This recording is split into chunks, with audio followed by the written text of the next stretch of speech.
진통제 하나 잘못 먹고 위에 구멍이 뚫린 70대 어르신이 계십니다. 혹시 여러분도 두통이나 관절 통증 때문에 약국에서 진통제 자주 사 드시나요? 무릎이 아프면 브루펜, 머리 아프면 타이레놀, 그냥 아무거나 집어서 드시고 계신가요? 서울 아산병원 약제팀 연구에 따르면 65세 이상 어르신 10명 중 7명이 진통제를 잘못 복용하고 계신다고 합니다. 특히 여러 진통제를 섞어 드시거나 복용 간격을 지키지 않아 심각한 부작용을 겪는 경우가 많습니다. 오늘은 첫째, 타이레놀, 브루펜, 아스피린의 정확한 차이점, 둘째, 진통제별 안전한 복용법과 절대 함께 먹으면 안 되는 약물, 셋째, 부작용 없이 진통제 효과를 높이는 복용 시간과 방법을 알려드리겠습니다. 이 영상을 끝까지 보시면 더 이상 진통제 부작용 걱정 없이 통증을 관리하실 수 있습니다. 시작하기 전에 저희 채널을 응원하는 마음으로 구독 버튼을 눌러주시면 큰 힘이 되겠습니다. 늘 감사합니다. 먼저 타이레놀, 브루펜, 아스피린의 차이점에 대해 알아보겠습니다. 많은 분들이 진통제는 다 똑같다고 생각하시는데 전혀 다릅니다. 첫째, 타이레놀의 주성분은 아세트아미노펜입니다. 이 약은 뇌에서 통증 신호를 차단하는 방식으로 작용합니다. 쉽게 말해 통증이 있어도 못 느끼게 만드는 약입니다. 열을 내리는 효과도 있지만 염증을 줄이지는 못합니다.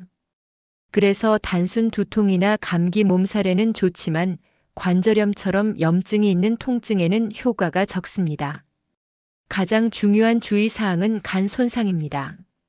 하루 최대 4000mg, 즉 500mg 기준으로 8발을 넘으면 안 됩니다. 특히 술을 드시는 분은 하루 2000mg, 4알까지만 드세요. 실제로 강북 삼성병원 응급실 통계를 보면 타이레놀 과다 복용으로 간 손상을 입은 환자의 80%가 술과 함께 복용한 경우였습니다. 둘째, 브루펜의 주성분은 이부프로펜입니다. 이 약은 염증을 일으키는 물질인 프로스타글란딘을 차단합니다. 그래서 관절염, 근육통처럼 염증이 있는 통증에 효과적입니다. 붓기도 가라앉히고 열도 내립니다. 하지만 위장 장애가 심합니다. 위 점막을 보호하는 물질까지 차단하기 때문입니다. 빈속에 먹으면 위에 구멍이 뚫릴 수 있습니다. 실제로 분당 서울대병원 소아기내과 연구에 따르면 브루펜을 3개월 이상 복용한 어르신의 30%에서 위궤양이 발견되었습니다. 셋째, 아스피린은 혈전 예방 효과까지 있는 특별한 진통제입니다. 100mg 저용량은 심장병 예방용으로 500mg은 진통제로 사용됩니다. 하지만 출혈 위험이 있어서 수술 일주일 전에는 반드시 중단해야 합니다. 정리하면 단순 두통에는 타이레놀, 염증성 통증에는 브루펜, 심장병 예방이 필요한 분은 저용량 아스피린을 선택하시면 됩니다. 다음은 진통제별 안전한 복용법과 절대 함께 먹으면 안 되는 약물에 대해 살펴보겠습니다. 첫째, 복용 간격이 가장 중요합니다. 최소 4시간 간격으로 드세요. 아직도 아픈데 2시간만 지나면 또 먹어도 되지 않나요? 절대 안 됩니다. 약이 간에서 분해되는 시간이 4시간입니다. 이보다 빨리 먹으면 간에 독소가 쌓입니다. 브루펜은 6 내지 8시간 간격이 안전합니다. 하루 최대 1200mg, 400mg 기준 3알까지만 드세요. 신장 기능이 떨어진 어르신은 하루 2알로 줄이셔야 합니다. 둘째, 절대 함께 먹으면 안 되는 약물 조합이 있습니다. 브루펜과 아스피린을 함께 드시면 위출혈 위험이 4배 증가합니다. 실제로 삼성서울병원 응급실에 위출혈로 실려온 어르신의 60%가 이 두 약을 함께 복용한 경우였습니다. 고혈압 약 중 AC 억제제를 드시는 분은 브루펜을 피하세요. 신장 손상 위험이 있습니다. 약 봉투에 프릴로 끝나는 약이 있다면 주의하세요.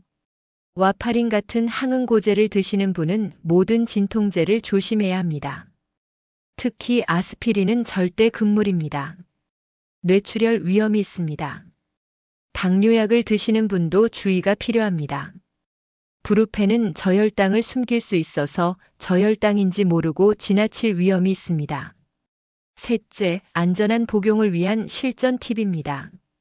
브루펜은 반드시 식후 30분에 드세요. 우유 한 잔과 함께 드시면 위 보호 효과가 있습니다. 위장약을 함께 처방받는 것도 좋습니다. 타이레놀은 식사와 관계없이 드실 수 있지만 절대 술과 함께 드시면 안 됩니다.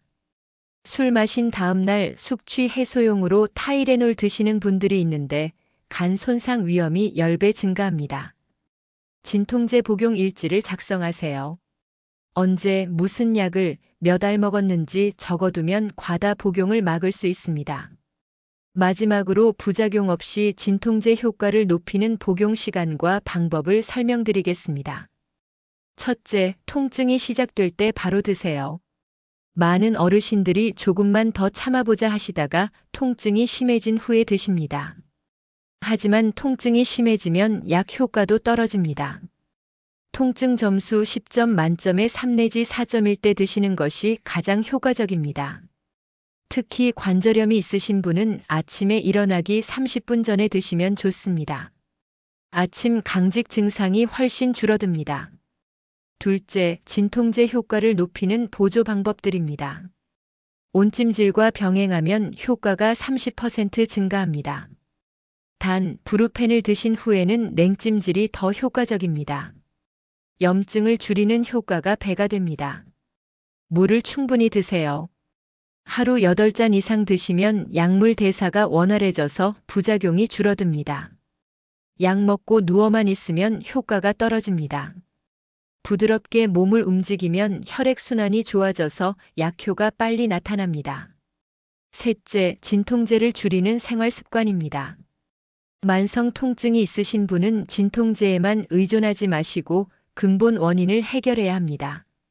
체중 감량만으로도 무릎 통증이 50% 감소합니다. 체중 1kg 줄이면 무릎 부담은 4kg 줄어듭니다. 오메가3를 꾸준히 드세요.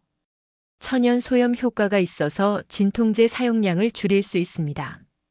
서울대 병원 류마티스내과 연구에서 오메가3를 3개월 복용한 환자군이 진통제 사용량을 40% 줄였다는 결과가 있습니다. 규칙적인 수면도 중요합니다. 수면 부족하면 통증 민감도가 2배 증가합니다. 오늘 배우신 3가지 핵심 내용을 다시 정리해드립니다.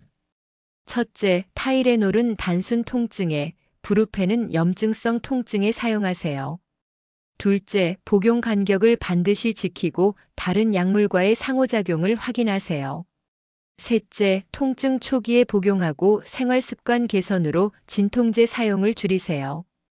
오늘부터 바로 실천하실 한 가지는 집에 있는 진통제 종류를 확인하고 복용 일지를 작성해 보시는 것입니다. 영상이 도움이 되셨다면 구독 버튼을 꼭 눌러주시고 소중한 분들에게 올바른 진통제 복용법을 공유해 주십시오. 궁금한 점은 댓글로 남겨주세요. 다음에도 더욱 알차고 유익한 정보로 찾아뵙겠습니다. 다음 시간에는 화장실에서 힘주다 쓰러지는 사람들, 배변 시 혈압 관리법으로 찾아뵙겠습니다. 시청해 주셔서 정말 감사합니다.